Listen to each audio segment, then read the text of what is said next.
Chapter 5. Cocoa. Sweet cocoa. Quiet. Then something drifting across closed eyelids. MMMMPHHH.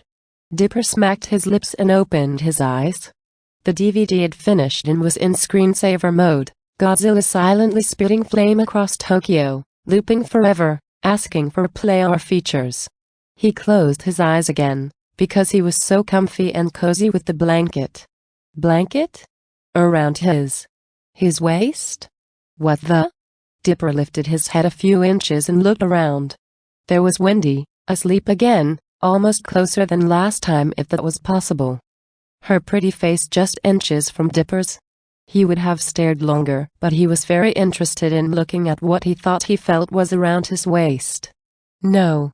It can't be. Her arm was around his waist as they both lay on the bed side by side on their tummies, her right hand holding his right side. She was holding him, like a teddy bear. Or a boyfriend. Wait a second, Dipper, old boy, don't jump to conclusions. There must be another explanation if Wendy said she doesn't think of me that way. He'll look back up at her face. I must find out the truth. Does she really like me? She never made a move last night. He was fixated on her kissable lips, lips that were breathing cocoa. Wendy, he whispered. Nothing. Wendy. He moved just lightly, enough to jostle her like the night before. Mdippermkamer. He suddenly was aware of how strong she was as she pulled him towards her. She kissed him. On the lips. Wow. Dipper didn't care at that moment if she was awake or not. He was going to enjoy this kiss. She started it, so there was nothing wrong with him keeping it going. His heart started racing and he was not only fully awake now, he was in heaven. When she pulled back, he kissed her back. Then he whispered, "Wendy, oh how I've loved you," and gently kissed her again. Dipper saw her smile when he pulled back, but her eyes were still closed. "Love you too." And again her arm pulled him in for another kiss. He kissed her but now began to feel uneasy. Her eyes are closed. She is not conscious, is she?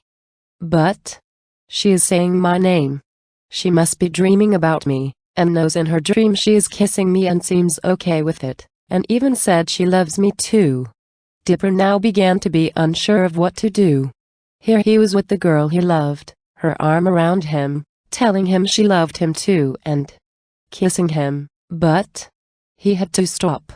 She wasn't doing this consciously. I must know the truth. Wendy.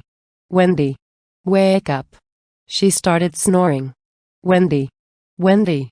He began to gently shake her shoulder. Her eyebrows scrunched together and she began smacking her lips and breathing deeper. HMMMMM. Ugh. She opened her eyes and squinted at Dipper. Hi Wendy. We fell asleep again. He tried to smile casually and pretend it was no big deal that her arm was around him. Wendy began to push up on her arm to sit up and realize where arm was. What? Oh, sorry Dipper. I must have rolled over in my sleep. I have long arms and they just go everywhere. She yawned and sat up. Dipper began to have a sinking feeling. You pulled me closer when I tried to turn around. Yeah. Funny. You kissed me. Just like last night. What? She blinked rapidly and rubbed her eyes. You kissed me. Twice. Dipper, this isn't funny. Now the angry Wendy began peeping around the corner. I am not trying to be funny. I need to know, Wendy, what were you dreaming about before I woke you up? What? Dreaming? Yes. Dreaming. You pulled me closer, called my name and kissed me twice. I think you were dreaming about me. Were you dreaming about me? Dipper, you. What are you talking about? But then she looked to the side. And Dipper saw confusion in her expression for a brief moment. She moved to the side of the bed. Nah. It couldn't. Couldn't what, Wendy? You were dreaming, weren't you? Please Wendy, I need to know, because I love your kisses but I can't stand not knowing. Look Dipper, I'm sorry, but I didn't kiss you on purpose. But now she looked down at the ground. She is hiding something. I think you better go.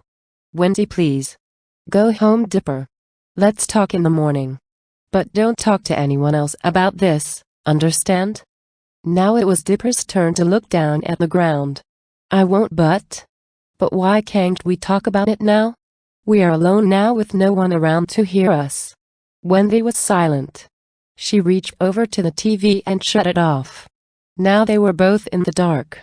I am alone with the girl I love, in her bedroom, in the dark. And she even said she loved me and even kissed me. And yet I have never felt so terrible in all my life. Dipper. Yes? He heard her take a deep breath. I was dreaming. You were? Yes.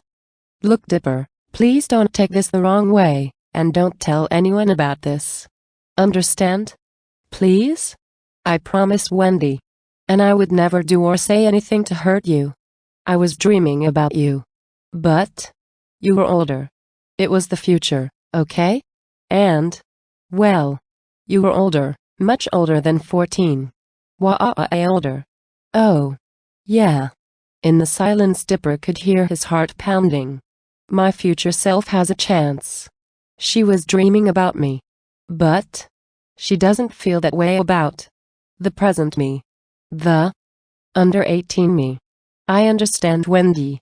It's okay. Thanks for explaining. I'm sorry you kissed me without knowing. He felt her hand on his. She squeezed. I'm the one who should be sorry, Dipper. You were just in the wrong place at the wrong time. And she let go of his hand. He gave his best fake laugh to let her know it was okay. Yeah, wrong time. He. Well, let me thank you for giving me my first kiss, Wendy. I'll never forget it, even if it is 10 years too soon or whatever. Haha, you're welcome, dude. Now hit the road before my dad finds out you're still here. There was no threat in her voice, though. To Wendy's dad, Dipper was no threat. Yet. Okay, Wendy, well, good night and sweet dreams. Haha. She gave him the zipper lip sign. And he zipped back, smiling as he flicked away the key. There was no way he was going to break his promise to Wendy. He would keep it secret even from his twin sister Mabel. But he didn't need to share this secret. Sharing it with Wendy was all he needed. He opened the bedroom door. Flash. What the heck? Mabel? He was temporarily blinded. Aha. I got it on my camera phone. Proof. Lipstick again. What? Oh no. Okay, Dip, so tell me everything.